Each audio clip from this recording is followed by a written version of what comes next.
여러분 한 주간 어떻게 지내셨습니까? 날씨가 많이 습해서 좀 불쾌해지기 쉬운 날씨인데 여러분 오늘도 우리 예수님 생각하시면서 감사하고 기쁜 마음으로 하나님을 예배했으면 좋겠습니다. 같이 우리 신앙 고백하겠습니다. 전능하사 천지를 만드신 하나님 아버지를 내가 믿사오며 그 외아들 우리 주 예수 그리스도를 믿사오니 이는 성령으로 잉태하사 동정녀 마리아에게 나시고 본디오 빌라도에게 고난을 받으사 십자가에 못 박혀 죽으시고 장사한 지 사흘 만에 죽은 자 가운데서 다시 살아나시며 하늘에 오르사 전능하신 하나님 우편에 앉아 계시다가 저리로서 산 자와 죽은 자를 심판하러 오시리라. 성령을 믿사오며 거룩한 공회와 성도가 서로 교통하는 것과 죄를 사하여 주시는 것과 몸이 다시 사는 것과 영원히 사는 것을 믿사옵나이다. 아멘. 여러분 오늘도 우리 변함없는 하나님을 찬송하겠습니다.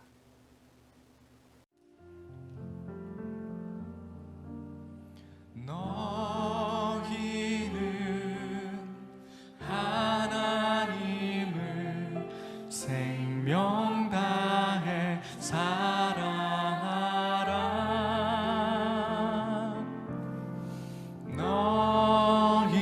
너희는 내 이웃을 내 몸같이 사랑하라. 다시 한번 너희는 하나님을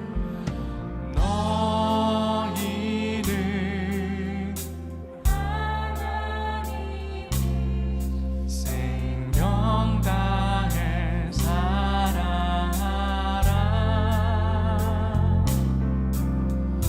너희는 내 이웃을 내 몸같이 사랑하라. 사람아 주께서 선한 것이 무엇인지 너희에게 보이셨으니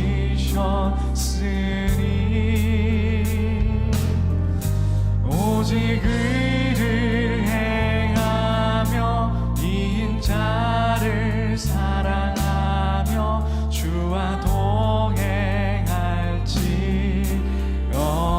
사람아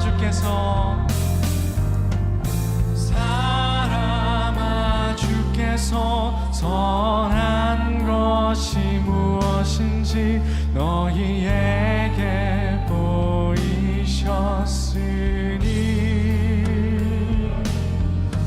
오직 의를 행하며 이인자를 사랑하며 주와 동행할지어다.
고달픈 삶의 은혜도 무뎌지고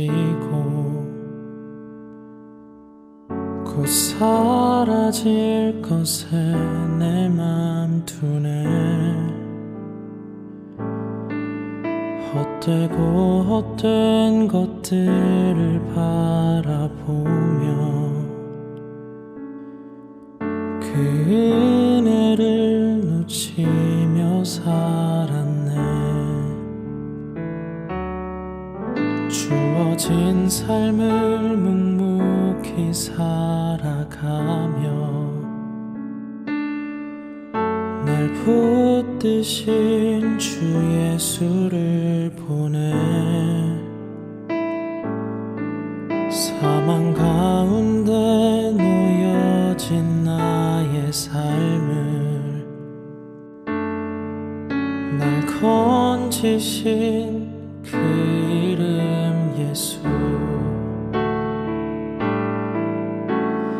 나의 한숨을 바꾸셨네. 주를 향한 노래로, 소망의 노래로 나의 눈물을 거두신 주 예수 이름 안에 살게 하소서.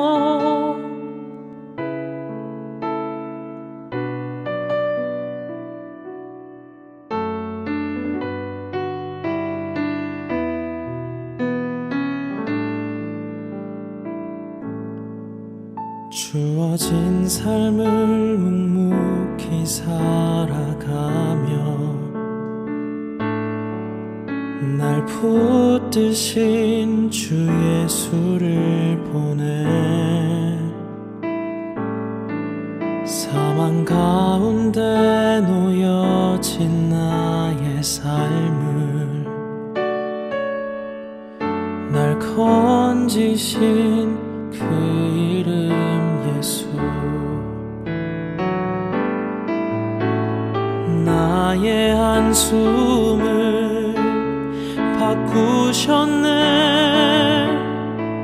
주를 향한 노래로, 소망의 노래로 나의 눈물을 거두신 주 예수 이름 안에 살게 하소서.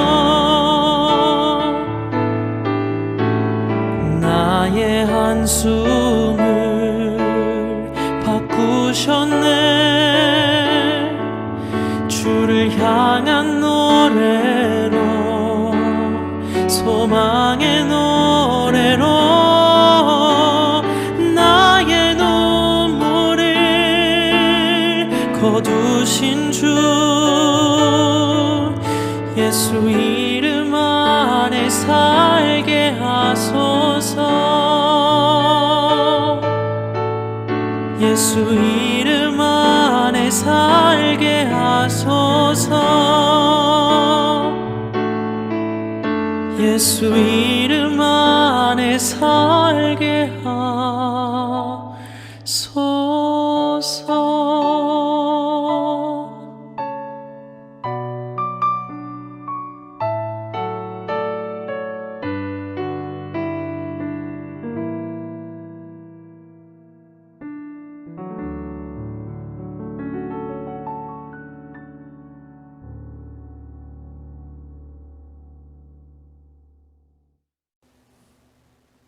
여러분, 이 시간 우리 하나님 앞에 같이 기도합니다. 오늘 예배 안에 하나님께서 함께 해달라고, 우리가 말씀을 듣게 해달라고, 영과 진리로 예배하게 해달라고 우리 하나님 앞에 같이 기도하겠습니다. 기도합니다. 아버지 하나님 감사합니다. 선하신 하나님께서 오늘도 우리와 함께하여 주시고 주님 우리에게 은혜를 베풀어 주시옵소서. 하나님의 선하신 뜻이 오늘 우리 가운데 함께하여 주셔서 우리로 하나님을 알며 하나님의 은혜를 알아갈 수 있도록 역사해 주시옵소서. 우리를 도우시는 주님께서 매 순간순간마다 우리와 함께 하심을 주여 깨달아 알 수 있도록 도와주시옵소서. 하나님, 우리의 마음을, 우리의 생각을 지켜주시옵소서. 하나님, 그래서 저희가 더욱더 주의 뜻 안에, 주의 은혜 안에 살아갈 수 있도록 역사하여 주시옵소서. 아버지 하나님의 도우시는 손길이 하나님 우리 안에 함께 해주시기를 원합니다. 오늘 예배하는 가운데 성령 하나님께서 우리와 함께 하여 주시기를 원합니다. 하나님 나에게 깊이 알아갈 수 있도록 주님 역사하여 주시기를 원합니다. 오늘 말씀을 통해서 우리 하나님이 어떤 분이신지, 하나님께서 어떻게 일하시는지 하나님 알아갈 수 있도록 도와주시옵소서. 알아갈 수 있게 도와주시옵소서. 주님 역사해 주시옵소서. 주님 주시옵소서. 함께 하시고 은혜를 보여주시기를 원합니다. 그 사랑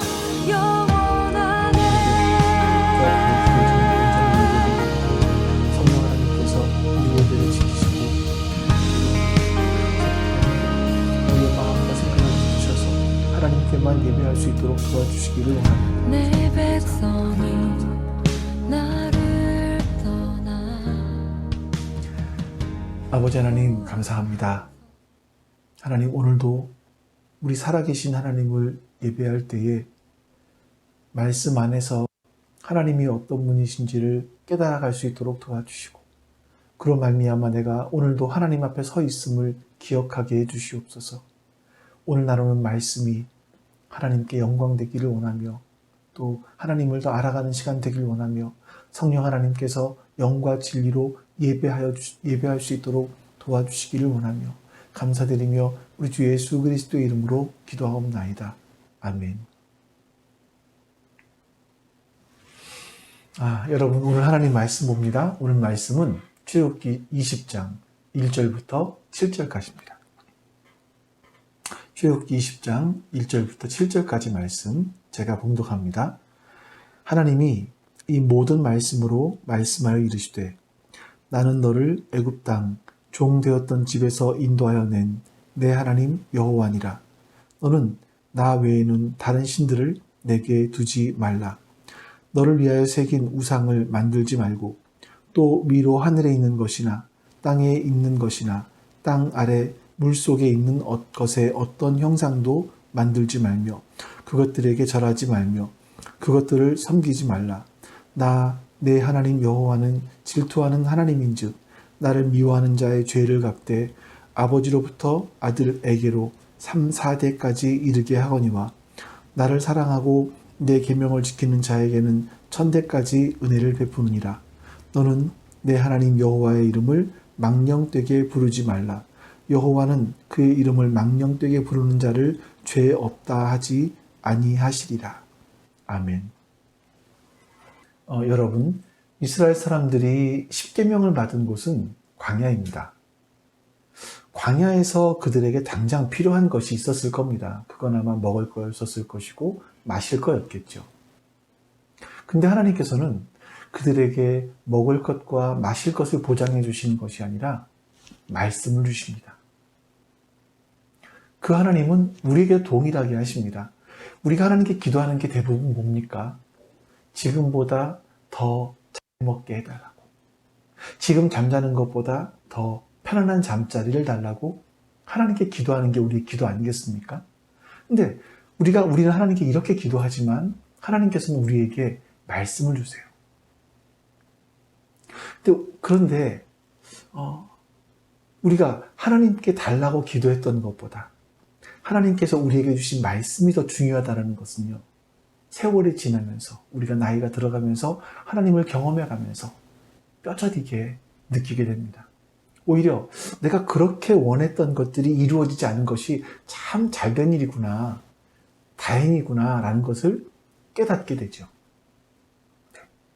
하나님께서 주신, 이스라엘 사람들이 주신 말씀, 오늘은 2계명과 3계명에 대해서 말씀을 나눠보도록 하겠습니다. 먼저 여러분 4절과 5절 말씀을 보죠.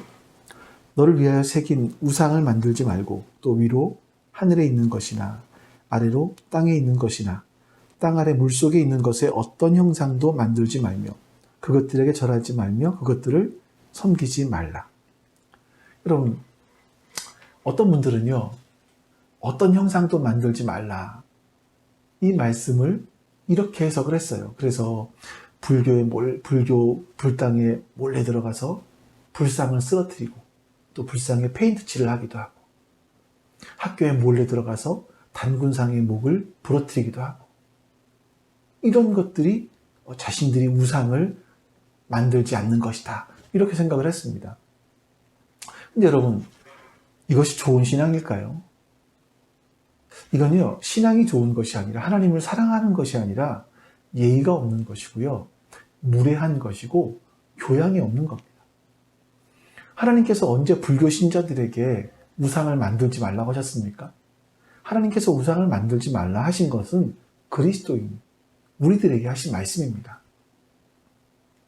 자, 이스라엘 사람들이 어떻게 우상을 만드는지를 보죠. 지금까지 하나님의 대리인처럼 자신들을 인도해왔던 모세가 십계명을 받기 위해서 시내산에 올라갑니다. 근데 내려오지 않아요. 이스라엘 사람들의 마음속에 한편으로는 불안한 마음이 있었던 것 같아요. 아니면 좀 자신들이 믿는 하나님을 바꿔보고 하는 마음이 있었는지도 모르겠습니다. 그래서 이스라엘 사람들이 아론에게 우리를 인도할 신을 만들어 달라, 이렇게 요구합니다. 출애굽기 32장 1절입니다. 백성이 모세가 산에서 내려오미 더딤을 보고 모여 백성이 아론에게 이르러 말하되 일어나라, 우리를 위하여 우리를 인도할 신을 만들라. 이 모세 곧 우리를 애굽 땅에서 인도하여 낸 사람은 어찌 되었는지 알지 못함이니라. 자, 이스라엘 사람들을 인도한 것이 하나님이라고 인정하지 않아요. 모세라고 이야기를 합니다. 그러면서 우리를 인도할 신을 만들어 달라, 이렇게 얘기를 하죠. 그러자 아론이 그럼 너희가 금고리를 가지고 와라. 이스라엘 사람들은 금팔찌, 금 귀걸이, 금 반지, 이런 것들을 다 가지고 왔던 것 같습니다. 그리고 출애굽기 32장 4절에서 6절 말씀에 이렇게 말합니다. 아론이 그들의 손에서 금고리를 받아 부어서 조각칼로 새겨 송아지 형상을 만드니 그들이 말하되 이스라엘아, 이는 너희를 애굽 땅에서 인도하여 낸 너희의 신이로다 하는지라. 아론이 보고 그 앞에 제단을 쌓고 이에 아론이 공포하여 이르되 내일은 여호와의 절일이니라 하니 이튿날에 그들이 일찍이 일어나 번제를 드리며 화목제를 드리고 백성이 앉아서 먹고 마시며 일어나서 뛰놀더라. 이스라엘 사람들이 왜 하필이면 송아지로 만들었을까요? 원래 그 이집트에는요, 여러 가지 신들이 있었는데 그 중에서 송아지의 형상을 가진 신이 있습니다. 아피스라고 합니다. 이 아피스라는 신은 사람들에게 풍요를 준다고 사람들이 믿고 있었죠. 이스라엘 사람들은 출애굽할 때 들고 나온 금 귀고리, 금 팔찌, 금 반지, 이런 것들을 모아서 아론이 송아지 형상으로 우상을 만듭니다. 자, 이런 신이라면 우리를 풍요롭게 해주지 않을까? 하나님은 우리를 광야로 인도해서 이렇게 우리를 힘들게 하지만 아피스라면 우리를 풍요롭게 해주지 않을까 하면서 아피스 신상을 만든 것이 아닐까 하는 생각이 들기도 합니다. 자, 그런데 아론이 이렇게 얘기합니다. 송아지 형상을 보고 이스라엘 사람들이 이렇게 얘기합니다. 송아지 형상을 보면서 너희를 애굽에서 인도하여 낸 너희의 신 엘로힘 하나님이다, 이렇게 이야기하는 거죠. 근데 여러분, 이것이 참 의미 있는, 참 우리에게 굉장히 생각하게 해주는 것이 뭐냐면, 이 말씀은 정확하게 10계명, 2계명의 말씀과 1계명의 말씀과 똑같습니다. 나는 너를 애굽 땅 종되었던 집에서 인도하여 낸 내 하나님 여호와니라. 이스라엘 사람들은요, 우리를 인도하여 낸 하나님 여호와가 바로 이 아피스, 송아지 신이라고 여기고 싶었던 겁니다. 자, 그러자 아론이 이 말을 듣고 내일이 여호와의 절기로다, 절일이라, 이렇게 말을 합니다. 그리고 사람들은 그 다음날 금송아지 번제와 화목제를 드리면서 축제를 벌입니다. 송아지를 만들어 놓고 그것을 하나님이라고 하는 것은 여러분, 영원한 분을 유한 속에 가두어 놓는 것이죠. 영으로 존재하시는 분을 물질이라고 말하는 겁니다. 예수님께서 하루는 사마리아의 한 우물가로 가십니다. 그리고 거기서 사마리아의 한 여인과 대화를 나누십니다.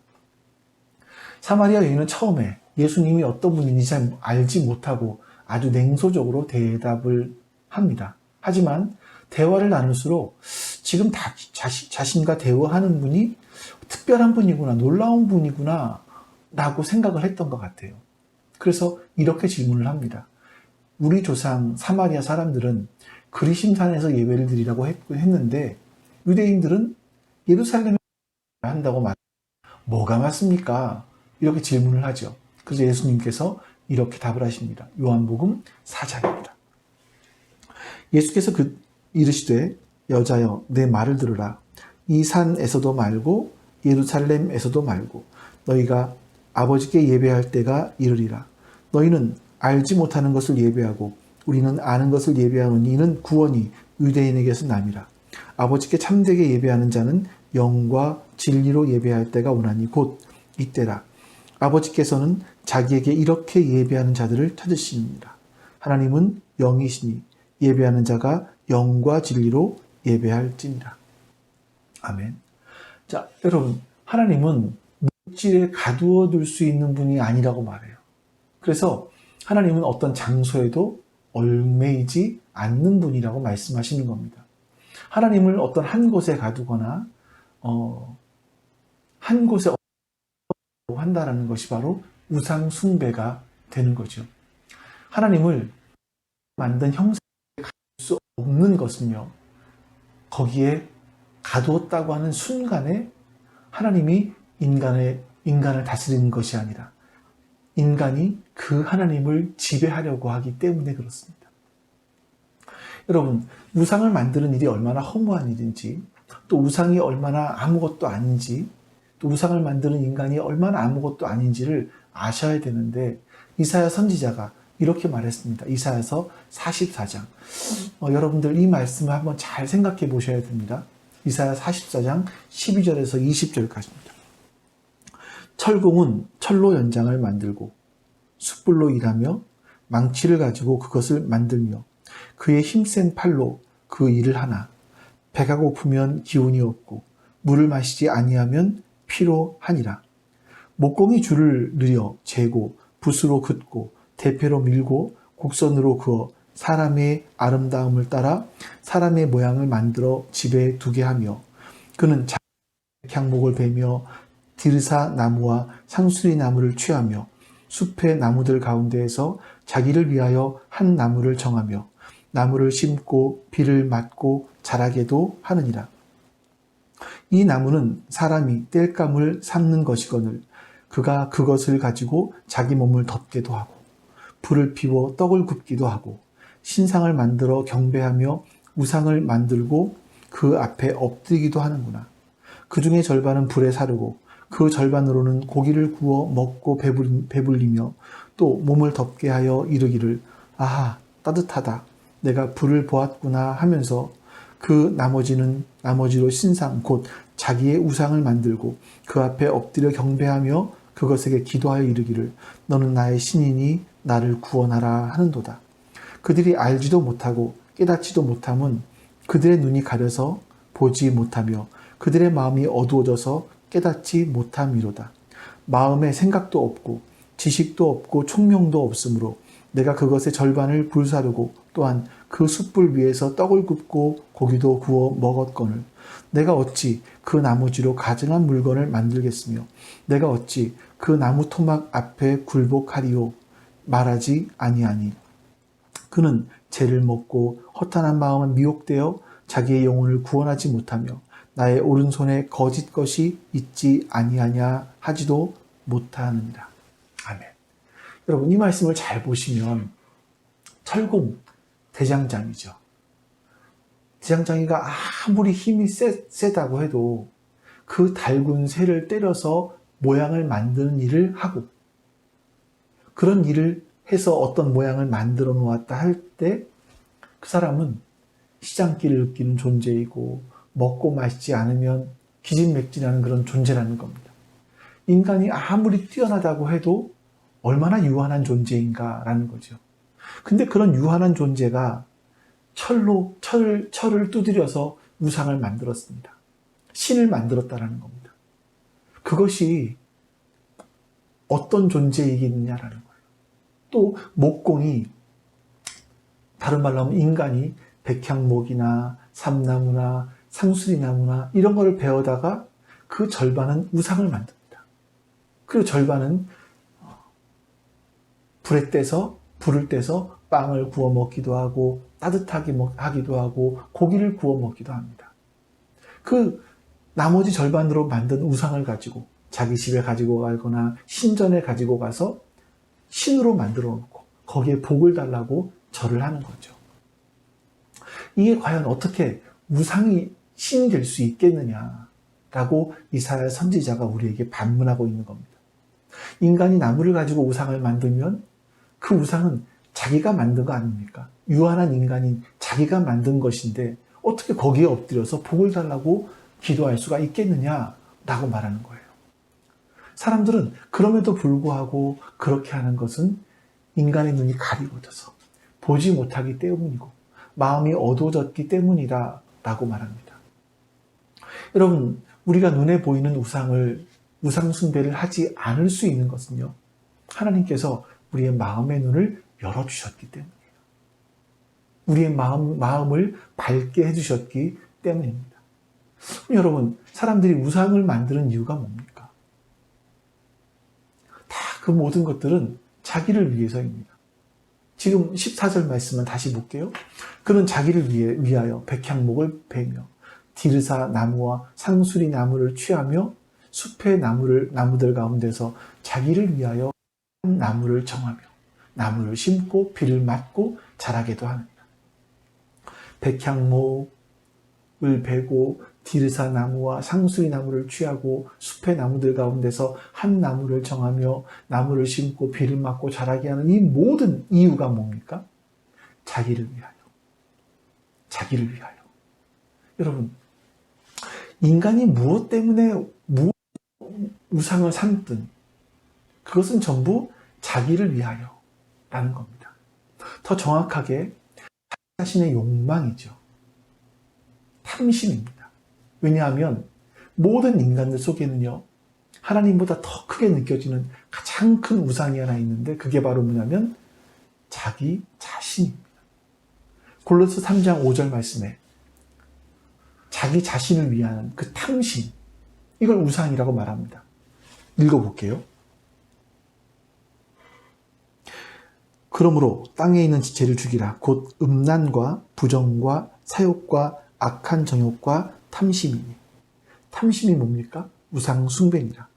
이것들로 말미암아 하나님의 진노가 임합니다. 여러분, 보이는 형상을 만들고 그것을 섬기는 것만이 우상이 아니라 자기 속에 있는 탐심이 우상 숭배다라고 말합니다. 이 탐심이 바로 좀 전에 14절에서 이사야서에서 보았던 자기를 위해서, 또 오늘 본문의 4절에서 보았던 자기를 위해서, 너를 위해서입니다. 우리 20장 4절 상반절 말씀은 다시 볼게요. 오늘 본문에 너를 위하여 새긴 우상을 만들지 말고 나무나 돌이나 철을 다듬어서 세워놓고 절하면서 섬기는 이유는 나무와 돌을 쇠를 사랑했기 때문이 아니라 나를 위해서라는 거예요. 그것들이 나를 지켜줄 것이다 라고, 내 필요한 것들을 줄 것이다 라고 생각을 하는 거죠. 하지만 하나님께서는 자기를 위해서 우상을 만들지 말라 이렇게 말씀하십니다. 1계명에서 나 외에 다른 신들을 너의 앞에 두지 말라 라고 말씀하십니다. 우리 앞에 하나님 외에 다른 것들을 두는 것, 이게 우상이죠. 하나님 외에 다른 것을 최우선순위에 두는 것이 우상입니다. 자, 여러분 보세요. 많은 부모들이 자녀가 좋은 대학, 거기다가 아주 최고의 대학에 가기를 원합니다. 어떤 사람들은 내 자식이 최고의 대학에 갈 수만 있다면 영혼이라도 팔겠다라고 이야기하기도 한대요. 그래서 자식이 최고의 대학에 들어갔습니다. 이것이 과연 자식만을 위한 것일까요? 자식이 최고의 대학에 들어가면 누구의 어깨가 올라갑니까? 부모의 어깨가 올라가죠. 자식이 좋은 직장에 취직을 하면 부모의 어깨가 올라갑니다. 우리 아들이 어느 대학을 나왔고 우리 딸이 어느 대학을 나왔고 어느 어디에 취직을 했고 부모이기 때문에 자식이 좋은 대학에 들어가는 했으면 하는 마음도 있을 겁니다.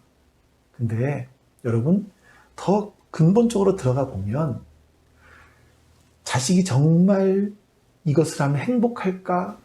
라기보다 한편에는 부모의 자기 자랑이 그 속 안에 들어가 있는 거죠. 그래서 좋은 대학에 들어가고 좋은 직장에 들어가고 돈을 많이 벌게 되면 그 돈이 결국 자기 자식을 지켜줄 것이고 나에게도 좀 콩고물이 떨어지지 않겠나 이런 생각을 하는 것은 아닐까요? 근데 여러분 우리가 잘 알고 있지 않습니까? 부나 지위나 명예, 어떤 자신의 야망 이런 것들이 나를 지켜주지 않습니다. 어느 순간에 그 세상의 것들은 자신을 배반합니다. 우리가 화요일날, 수요일날, 어저께 오늘 보았던 큐티 말씀은 시편 71편 말씀입니다. 다윗은요, 하나님, 내가 하나님께 피합니다. 하나님 밖에는 나에게 희망이 없습니다. 이런 고백들을 그 시편에서 해요.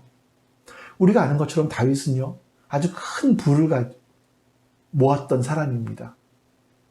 자식들도 많이 있었습니다. 근데 여러분 아시지 않습니까? 돈도 다윗을 지켜주지 못했고 자식도 다윗을 지켜주지 못했습니다. 그래서 다윗은요, 내가 하나님께 피합니다. 돈에게 피하거나 다른 자식에게 피하는 것이 아니라 하나님께 피합니다. 하나님만이 나의 희망이십니다. 이렇게 고백을 하는 겁니다. 여러분 기억하십시오. 나를 위해서 내 앞에 하나님 이외의 다른 것을 두는 것은 무상입니다. 하나님은 그것 두지 말라고 하십니다. 그리고 하나님께 피하라고, 하나님께만 희망을 가지라고 우리에게 말씀하십니다. 그리고 여러분 이 계명을 잘 보시면 이 계명을 주시는 하나님의 마음이 무엇인가 잘 드러나 있어요. 이 계명 중에서 4절부터 6절 말씀을 좀 보겠습니다. 너를 위하여 새긴 우상을 만들지 말고 또 위로 하늘에 있는 것이나 아래로 땅에 있는 것이나 땅 아래 물속에 있는 것에 어떤 형상도 만들지 말며 그것들에게 절하지 말며 그것들을 섬기지 말라. 나 내 하나님 여호와는 질투하는 하나님인즉 너를 미워하는 자의 죄를 갚되 아버지로부터 아들에게로 3, 4대까지 이르게 하거니와 나를 사랑하고 내 계명을 지키는 자에게는 1000대까지 은혜를 베푸느니라. 여러분 우리가 우상을 만들어서 절을 하고 섬기지 말아야 하는 것은 하나님은 질투하시는 분이기 때문이다 라고 말합니다. 질투가 뭐죠? 우리 국어사전에 보면 부부 사이나 사랑하는 이성 사이에 상대되는 이성이 다른 이성을 좋아할 경우 지나치게 시기하는 것, 이것이 질투라고 합니다. 이 부부 사이에 또 이성 사이에 다른 이성이 끼는 거죠. 그래서 그것을 다른 이성을 좋아하는 경우에 지나치게 시기하는 것, 이것을 질투라고 합니다. 부부 사이나 연인 사이에 다른 이성이 끼어들 수 없습니다. 그것은 다른 이성과 말도 섞어서 안 된다라는 얘기가 아니라 자신의 인생을 그 사람에게 의지해서는 안 된다라는 겁니다. 하나님과 우리도 마찬가지죠. 남편이 자기 아내가 아닌 다른 여성을 의지하거나 자신의 삶을 공유할 수 없는 것처럼 어떤 한 아내가 자기 남편이 아닌 다른 남자에게 자신의 삶을 공유하려 하는 것, 그런 것이 있을 수 없는 것처럼 우리는 하나님에게만 우리 인생을 의지할 수 있고 의지해야 되고 하나님에게만 우리의 인생을 공유할 수 있어야 합니다. 자기 배우자 이외에 다른 이성과 함께 공유하려고 하는 것, 그건 자기 배우자를 버린 것이나 마찬가지가 되는 것처럼 우리가 하나님 이외에 다른 것들을 하나님과 동등한 자리에 놓으려고 하면 그것이 곧 하나님을 버린 것이 됩니다.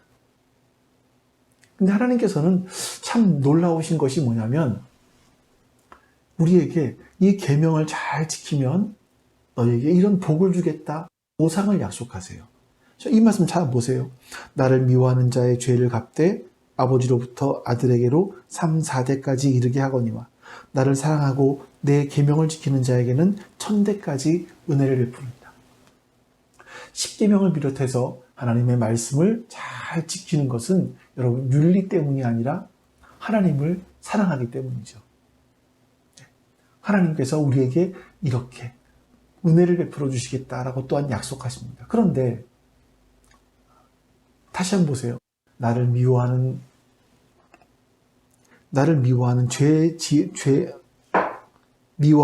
죄를 갚되 아버지로부터 아들에게로 3, 4대까지 이르게 하거니와 나를 사랑하고 내 계명을 지키는 자에게는 1000대까지 은혜를 베푸느니라. 이렇게 말씀하십니다. 여러분, 이게 무슨 말씀일까요? 이렇게 생각을 해보시죠. 제가 죽는 순간까지 하나님을 정말 사랑했습니다. 하나님의 말씀을 정말 사랑하고 하나님 말씀을 지켰습니다. 그러면 이 말씀대로 보면 하나님께서 몇 대까지 복을 주십니까? 1000대까지. 1000대까지면 그러니까 30살 정도를 한 세대라고 본다면요. 3만 년입니다.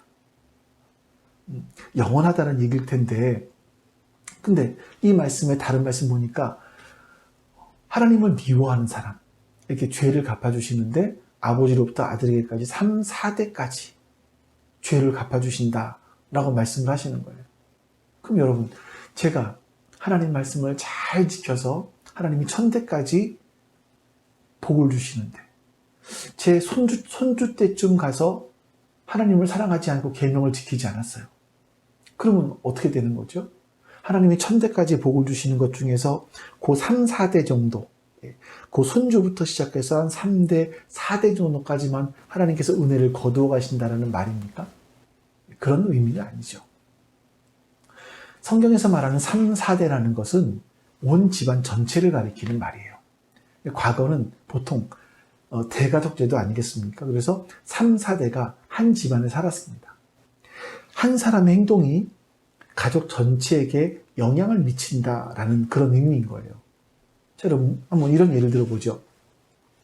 3, 4대가 한 집에 사는데 그 중에서 아버지, 가장이 알코올 중독자입니다. 근데 어느 날 이분이, 아버지가 몸을 주체할 수 없을 정도로 술을 마시고 집에 들어왔습니다.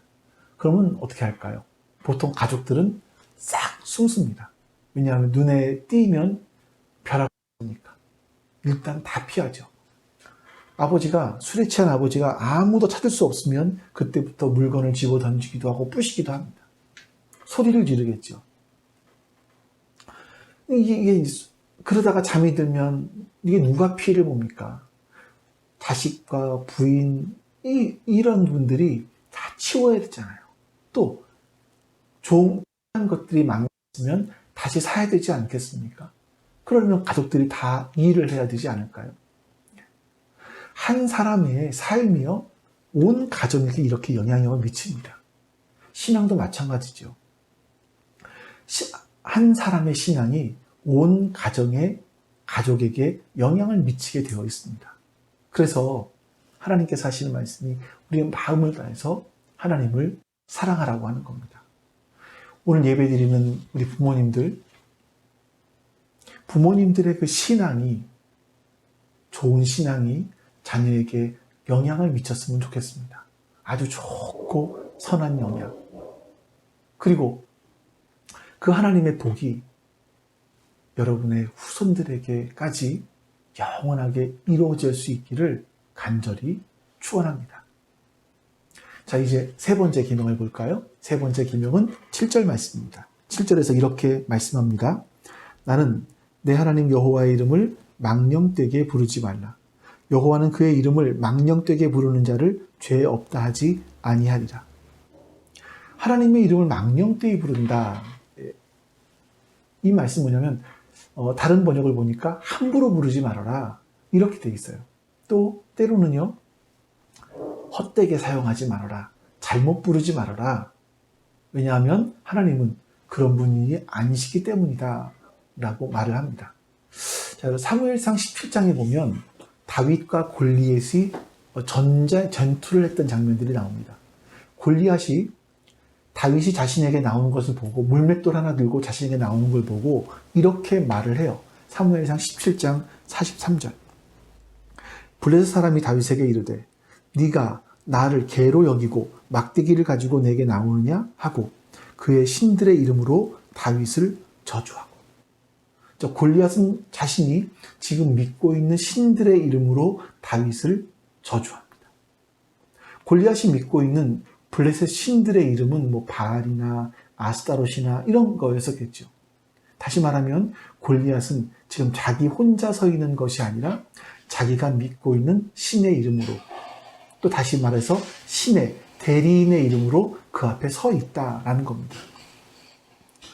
그 말을 들은 다윗이 이렇게 합니다. 사무엘상 17장 45절. 다윗이 블레셋 사람에게 이르되 너는 칼과 창과 단창으로 내게 나아오거니와 나는 만군의 여호와의 이름 곧 네가 모욕하는 이스라엘 군대의 하나님의 이름으로 내게 나아가노라. 여러분, 다윗 역시 지금 자신이 자신의 물맷돌 던지는 실력으로 나간 것이 아니라 자신이 믿고 있는 이스라엘 군대 하나님의 이름으로 나아간다라고 합니다. 다윗 역시 여호와 하나님의 대리인으로 서 있는 거죠. 그 지금 골리앗과 다윗이 맞대고 서 있지만, 싸우기 위해 서 있지만 실제로 그가 골리앗이 믿는 블레셋 신들과 다윗이 믿는 하나님과의 싸움이라고 믿고 있었던 겁니다. 그래서 지금 다윗이 던진 물매는요, 단지 돌멩이가 아니라 그 돌멩이가 곧 하나님의 이름이고 하나님의 명예이고 하나님의 능력이라고 생각을 하는 겁니다. 이런 하나님의 능력을 잘 알고 있었던 다윗이 이렇게 말하죠. 시편 23편 1절에서 4절입니다. 여호와는 나의 목자시니 내게 부족함이 없으리로다. 그가 나를 푸른 풀밭에 누이시며 쉴만한 물가로 인도하시는도다.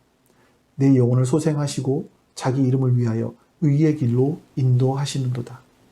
내가 사망의 음침한 골짜기로 다닐지라도 해를 두려워하지 않을 것은 주께서 나와 함께 하심이라. 주의 지팡이와 막대기가 나를 안위하시나이다. 다윗은요, 하나님께서 당신의 이름을 걸고 우리를 바른 길로 바르게 인도해 주신다고 고백합니다. 여러분, 우리가 부정한 삶을 살고 좀 부족한 삶을 살아가고 있음에도 불구하고 우리가 복된 자리로 인도되고 있는 것이 무엇 때문이겠습니까? 하나님께서 당신의 이름을 걸고 우리를 인도해 주시기 때문인 겁니다.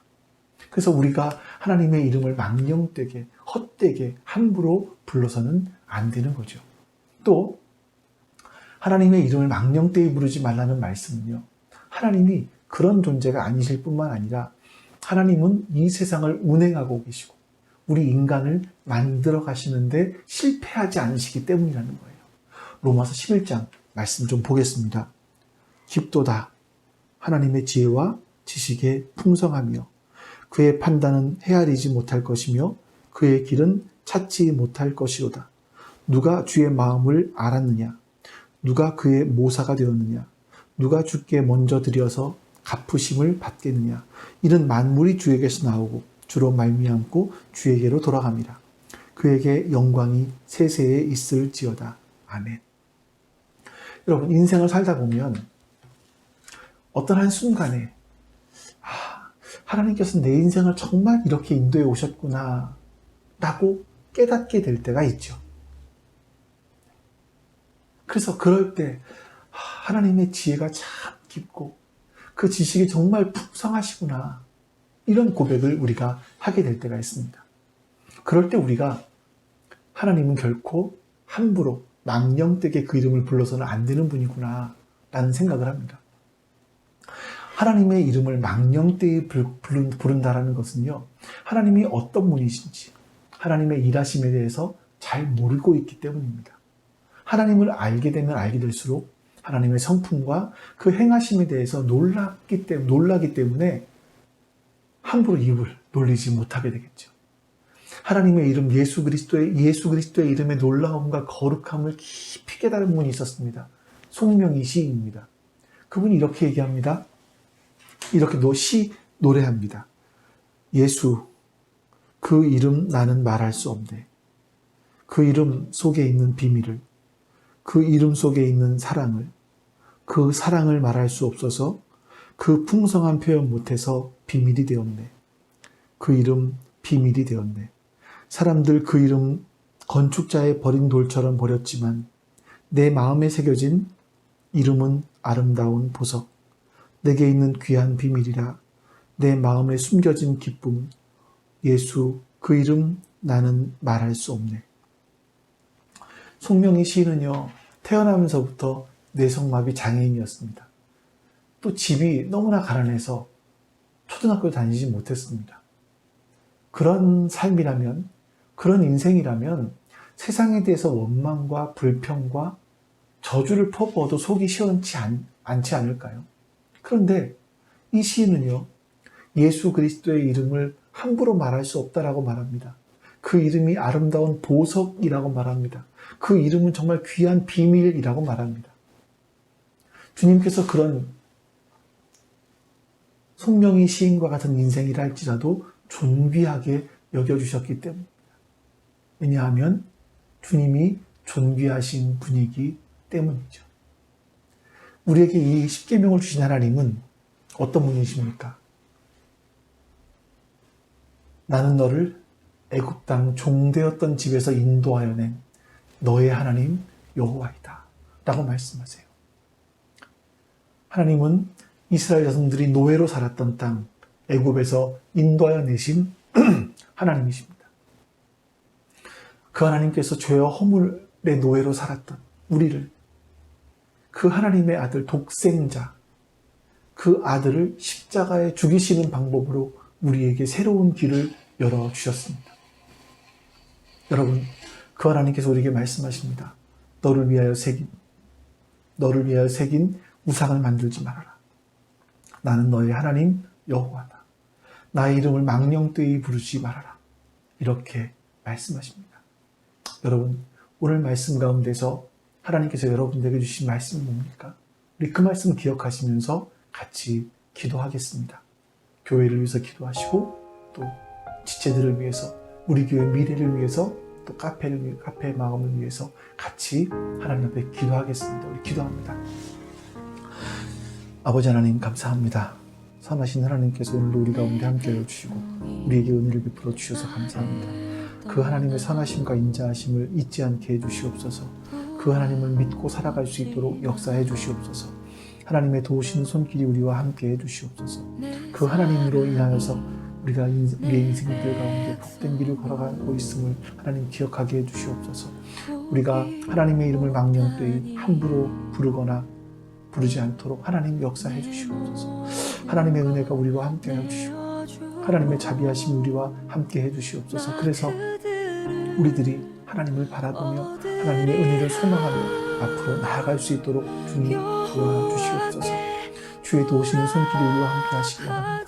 주님의 은혜가 우리와 함께 하여 주시기 원합니다. 주님만 바라보며 주 앞으로 나아갈 수 있도록 도와주시기를 원합니다. 주님 역사해 주시옵소서. 주님 은혜를 베풀어 주시옵소서. 하나님 또한 우리 교회 지체들을 하나님 기억하여 주시옵소서. 그들 가운데 하나님께서 함께 하신 분이 아니냐면 하나님의 선하심이 무엇이 얼마나 크게 놀라운지를 깨달아 알게 하여 주시기를 원합니다. 하나님의 인자하시고 자비하심이 얼마나 대단한지를 하나님 알게 하여 주시기를 원합니다. 하나님 불쌍히 여겨주시옵소서. 하나님 불쌍히 여겨주시옵소서. 하나님 불쌍히 여겨주시고 하나님께서 새로운 하나님의 생명의 풍성함을 깨닫게 해주시옵소서. 주님 도와주시옵소서. 하나님 도와주시옵소서. 몸이 약한 이들에게 몸의 강건함을 주시고 하나님 마음이 아픈 이들에게 마음의 회복을 주시고 하나님 영육간의 강건함을 주께서 허락하여 주시옵소서. 또한 주님 우리 교회를 기억하시고 하나님 우리 교회가 지속 가능한 교회가 될 수 있도록 주님 역사해 주시옵소서. 하나님께서 은혜를 베풀어주셔서 우리 교회에 하나님 새로운 마음 가진 사람들에게 오게 해주시고 하나님을 찾고 하나님을 만나는 일이 일어날 수 있도록 주님 도와주시옵소서. 하나님의 은혜가 넘쳐나게 해주시옵소서. 하나님의 인자와 자비하심이 넘쳐나게 주님의 손길이 넘쳐납니다. 하나님, 그래서 우리가 새로운 희망을 품고 미래를 향해 하나님의 나라를 이루어갈 수 있는 우리가 될 수 있도록 주님 역사해 주시고, 하나님께서 기뻐하시는 선한 뜻이 우리 가운데 온전하게 이루어질 수 있도록 주님 도와주시고, 하나님께서 우리의 마음과 생각을 지켜주시고, 하나님께서 우리와 함께 해주시고, 하나님 선한 뜻이 우리가 온전하게 이루어지기를 원하시고,